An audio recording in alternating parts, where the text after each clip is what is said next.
सुभाष चंद्र बोस, एक महान स्वतंत्रता सेनानी की कहानी। सुभाष चंद्र बोस एक महान स्वतंत्रता सेनानी थे जिन्होंने भारत की स्वतंत्रता के लिए अपना जीवन समर्पित किया।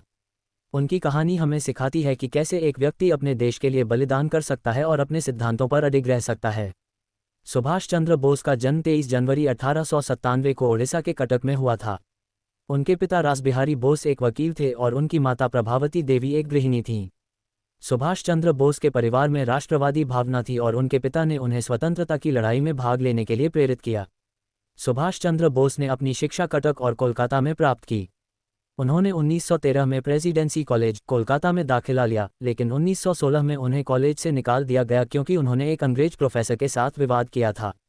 इसके बाद उन्होंने कैम्ब्रिज विश्वविद्यालय में अध्ययन किया। 1919 में सुभाष चंद्र बोस ने भारत वापस आकर राष्ट्रवादी आंदोलन में भाग लिया। उन्होंने महात्मा गांधी के नेतृत्व में असहयोग आंदोलन में भाग लिया, लेकिन बाद में उन्होंने गांधी की अहिंसा की नीति का विरोध किया। 1938 में सुभाष चंद्र बोस को भारतीय राष्ट्रीय कांग्रेस का अध्यक्ष चुना गया। उन्होंने भारत की स्वतंत्रता के लिए एक सशस्त्र सेना की स्थापना की और जापान के साथ गठबंधन किया। 1941 में सुभाष चंद्र बोस ने भारत छोड़ दिया और जर्मनी चले गए, जहां उन्होंने अडोल्फ हिटलर से मुलाकात की।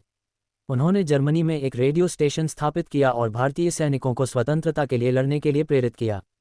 1943 में सुभाष चंद्र बोस ने सिंगापुर में आज़ाद हिंद फौज की स्थापना की। उन्होंने भारत की स्वतंत्रता के लिए लड़ाई लड़ी और 1945 में उन्हें जापान में एक विमान दुर्घटना में मृत घोषित किया गया।